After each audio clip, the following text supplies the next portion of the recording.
Cheryl Todd here from Gun Freedom Radio, coming at you from the 2019 SHOT Show in fabulous Las Vegas, Nevada. And speaking of fabulous, I am sitting next to the one, the only, Kat Ainsworth. Thank you for taking a few minutes to sit down with me. Thank you for having me, Cheryl. I appreciate it. Absolutely. So, Kat, you probably know her from any publication out there that has firearms or hunting included in the work that they do, right? Who do you write for? That's right. I write for quite a few publications. So USCCA Concealed Carry Magazine. I'm actually here at SHOT for Outdoor Life and Range 365.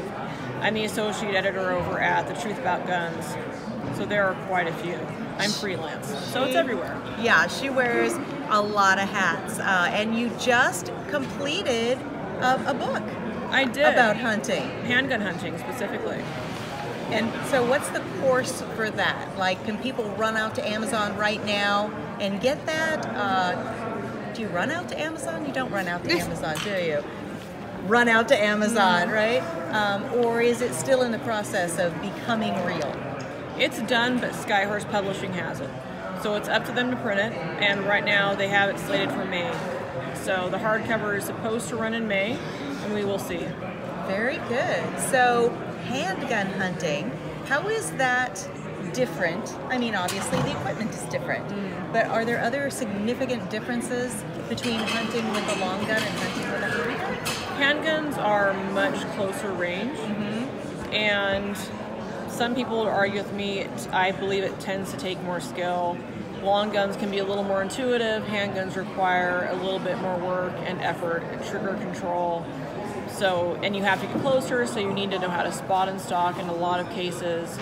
If you're sitting in a blind, you better know how to run your handgun inside a blind, because you're not going to be standing up with your arms fully extended. That's not happening. So it is a different skill set, but I enjoy the challenge. I think it's a lot of fun.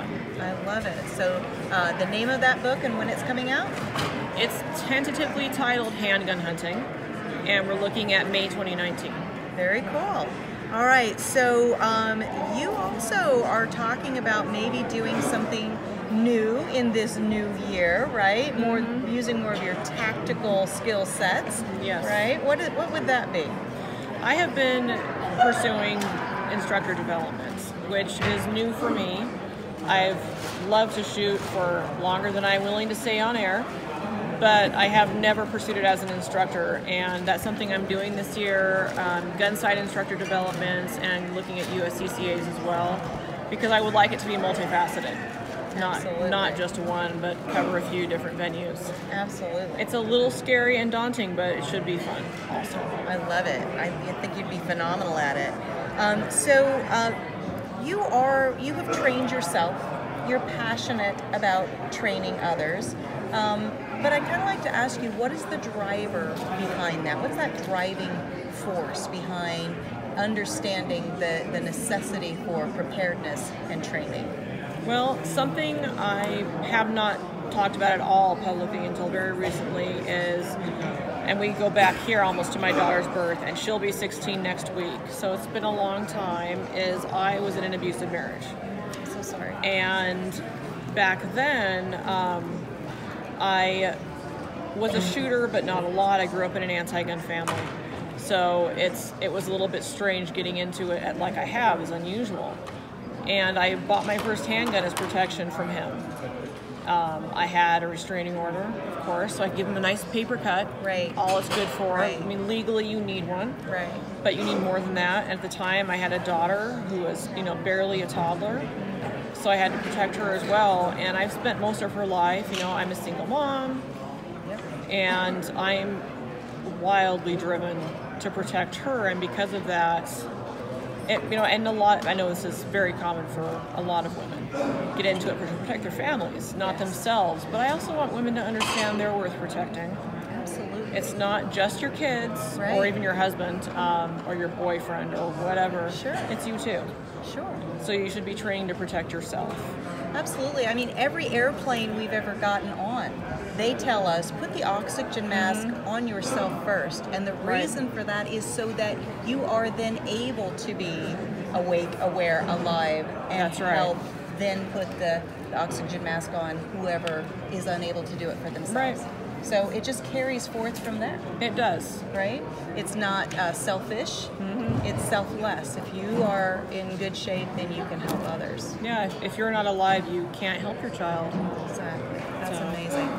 Thank you for doing that. So just to wrap up, we have been at SHOT Show for a year now. No, I mean, it's only been like 4 days. But it feels like a year. It's a wonderful show, but we all end up pretty tired by the end of it. And you've been out there on the floor. I've been connecting with people mostly, but so you've been out there, you know, handling the new equipment and seeing what's out there. Can you give us maybe one or two things that you were either kind of surprised by, or it was just neat to have a chance to? I've seen pictures of it, but actually hold it in my hand. Langdon Tactical. They have he does amazing work. And he has a gun with the smoothest double action trigger I have ever pulled. I've been wanting to get my hands on his custom work for quite a while, and I was able to get by his booth yesterday. Fantastic. So go look at it, squeeze the trigger. I am crazy impressed. I'm looking forward to reviewing one. I want to own one now, even though I haven't live fired it. I want one. And then on the flip side of that, for revolvers, the Colt King Cobra has a nice trigger. It surprised me. It's not that I didn't think it would, but it is a factory gun. It is under $1,000 MSRP. It's a nice gun. Very cool. So then, kind of taking it full circle, we started the conversation talking about your book about handgun hunting. Would either of those be, I mean, what kind of handgun do you take out hunting? Is it about caliber? Is it about whether it's a revolver or a semi-automatic? Like, what kind of gun would you take out? Any of them. I have hunted with Glocks, 1911s, revolvers, bolt pistols. Those are fun. I shot a turkey with a 7mm08 last spring. I don't recommend that. It was a fish-size hole. It's still fun, but it was a bit much. But any gun, 40 and up. 9mm I never recommend. 45 also. Not the best for hunting. But otherwise, 40 S&W drops 300-pound feral hogs beautifully, one shot. So anything larger than that, and you're fantastically golden. So I love it. All right. Well, Kat Ainsworth, thank you for having me. Thank you so much. And tell folks how they can follow all of the different writings that you do, find out when your book really comes out to launch, all those kinds of things. Where's the best place to keep in touch with you? I do have a public Facebook page, and it's just my name, Kat Ainsworth. And then, of course, there's the private page that's not really private. That's Kat Hell, H-E-L. You can find me there. If you Google Kat Ainsworth, you get all of my print work, all of my web work, and some of my print work also goes web. And otherwise, it's in print magazines like USCCA Concealed Carry magazine. You find them in there, Outdoor Life. That's awesome. So I pop up here and there and everywhere. You're a treasure. Thank you so much again for sitting down with me. All right, stick around. Lots more coming up from 2019 SHOT Show on Gun Freedom Radio.